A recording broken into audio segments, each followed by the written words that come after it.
Apple is secretly working on one of the biggest iPhone updates ever right now. We've got all new details on what's coming with the iPhone 16 and also some new details on iOS 18. Also some bad news on iPad. No updates are coming for the rest of the year, and the updates coming next year aren't super exciting. And Apple just made a huge announcement that no one saw coming.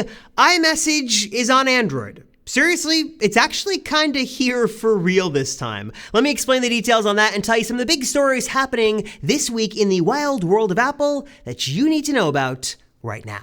Okay, so I'll be honest. It was looking up until filming this video like it was gonna be a pretty slow week for Apple news because one of the biggest announcements of the week was Apple Music Classical on the iPad. So that should give you an idea of how exciting things were. But then things took a twist and a turn and a change, and we got a big announcement that I don't think anyone had on their bingo card for 2023. News just dropped that in a very un-Apple-like move, Apple is actually adopting RCS in 2024, potentially putting an end to the great green bubble versus blue bubble debate. It's like giving a glass of ice water to somebody in hell. Now, I know everyone outside watching this video thinks that we are just crazy as Americans. Telegram and WhatsApp exists. Of course, those apps are there and people use them all around the world. But here in the US, people basically just use their stock messaging app, which is why this green bubble and blue bubble feud has been such a big deal, because iPhone to iPhone messaging has been great. You can text, you've got read receipts, you've got high quality media, all is good. But if a green bubble texts a blue bubble, the conversation is basically broken. There's no read receipts, the media and images is super tiny and pixelated and looks awful, and basically it was assumed that Apple is not adopting this new RCS messaging standard on purpose to keep people in the blue bubble Apple ecosystem. Now, whether this is Apple trying to be the nice guy, ensure that they can get along with the world of Google and Samsung and Android, or if this is potentially because Apple is afraid of some more regulations and crackdowns happening overseas, they have decided for whatever reason to officially support RCS sometime later next year in 2024. And for those who don't know, RCS is basically the new, more modern, updated standard for SMS. So it's sort of the texting protocol sort of universally used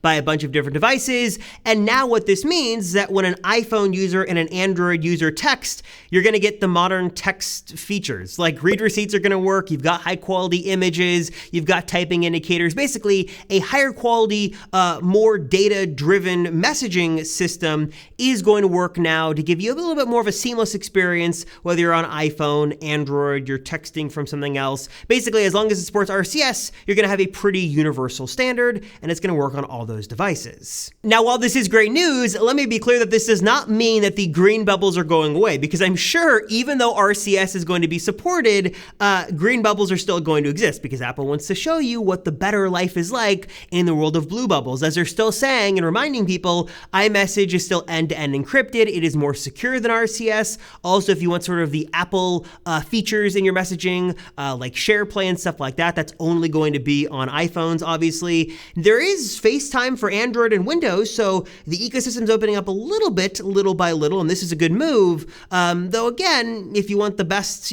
features and everything, you want the best Apple experience, you're still just gonna have to pony up the money and buy an iPhone.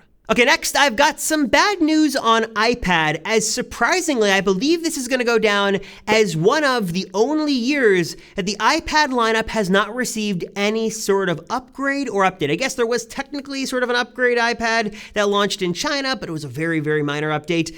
Basically, no major updates to the entire iPad line for 2023. Nothing is expected to come basically until next year in 2024, where the leak suggests that almost every single model, if not every model in the lineup, will be getting some sort of upgrade. Some of the big standout features include things like the M3 probably coming to some iPad models in the lineup, iPad mini maybe get an upgrade, which should be cool, hopefully promotion support on that smaller iPad, and then iPad Pro, a couple of interesting things here to note. One is that OLED should be finally coming to the iPad, so goodbye mini LED, hello OLED for a nice higher quality experience.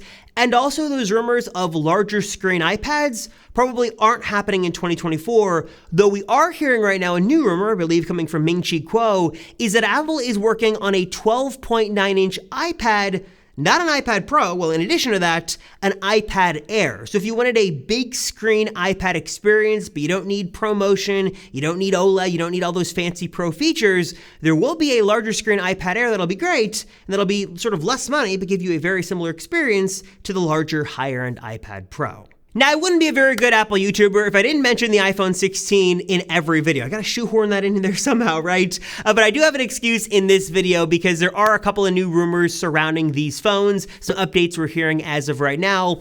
One is that Apple is potentially looking to decrease the cutout on the iPhone 16 Pro even more than what we've got right now, potentially going down to sort of a small little circular hole punch cutout like this, something we've seen on Android phones for years and years now. Now, for those who don't know, behind the dynamic island is actually a double hole punch cutout system that Apple is sort of using right now and sort of virtually filling in the gaps there by using the sort of pixels on the screen to give us the dynamic island. It's that cutout we've got at the top of our phones.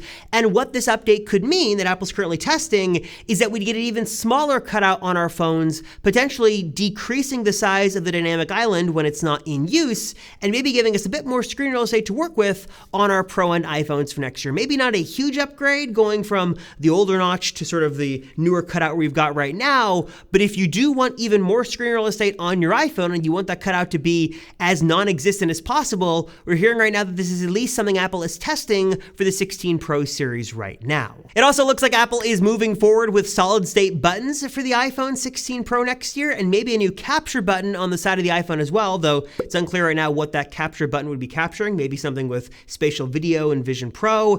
And also, Apple is moving forward with larger screens on the 16 Pro series as well, giving us a slight bump in size on both models. So 16 Pro would go from 6.1 to 6.3 inches, and the 16 Pro Max would go from 6.7 to 6.9 inches. I feel like 6.7 on the 15 Pro is like a really good size. I'm not exactly sure who's asking for larger screened iPhones, but if that's something you're wishing for next year, looks like that may be coming true with the 16 Pro series. We've also got a bit of interesting news to cover on iOS 18. We're hearing that Apple is hard at work on this right now, and we're also hearing from Mark Gurman over at Bloomberg that this might be one of Apple's bigger releases of the last couple of years, that they're really looking to beef up their software and give us a more significant upgrade with iOS 18 than what we've seen with iOS 17 and iOS 16, giving us more features, hopefully some UI enhancements and changes, and hopefully making iOS feel a little bit more fresh and new and exciting than it's been the last couple of years. And while specifics are super sparse as of right now, one area we've heard that Apple is continuing to focus on, and they're definitely going to double down on with iOS 18, is making Siri better. And we've heard for years now that Apple's working to make Siri better and more useful and more accurate. And I can tell you personally, as an Apple fan, I love Apple. As you can see, I really love Apple. I've got all the Apple stuff and the Apple shirt and blah, blah, blah. But I don't use Siri. Siri is awful. I refuse to use my HomePod because Siri is so bad. It's not accurate. It's slow. It gives me wrong results. It doesn't do basic functions. I really don't like Siri at all. And Apple really needs to prove that they can do Siri better and do smarts better with iOS 18. It seems like they've got one chance to make this right. And if they're going to tout a smarter Siri, it better be worth it. And what we're hearing right now is that Apple is working on LLM, or these large language models, basically this natural language processing, so that you can ask Siri things in a more natural way and ask it more complex questions that it should be able to answer and do more things. It should be useful, it should be smarter, and Siri should be just plain better with iOS 18. Apple's definitely working on it right now as of what we're hearing from the leaks and rumors. But again, I'm gonna sort of not get my high hopes up too much, because we've been disappointed by Siri over and over again. So hopefully iOS 18 is getting better. So I'm curious, sort of as a whole, what are your thoughts on the Apple news for the week? Your thoughts on Apple adopting RCS? Is this a good news or bad news? Is this something you want to see? Are you going to be convinced to maybe make the jump over to the iPhone if you've got an Android phone, or is this going to keep you in Camp Android for as long as possible? Your thoughts on iPhone 16, iOS 18? Let me know your thoughts down below. We can discuss. As always, thank you guys so much for watching the Apple Circle. And if you're watching to the end of the video, give me a thumbs up, because we got a new set. We're working on some new sets here at the Apple Circle. We got a new look behind us. We're still going to get it tweaked and dialed in. We're going to put some posters up back there and some different lighting, but this is our first video in this new setup, so let me know if you like it down below. As always, thank you guys so much for watching. I appreciate it. I'm Robert Rosenfeld. I'll see you all in the next one.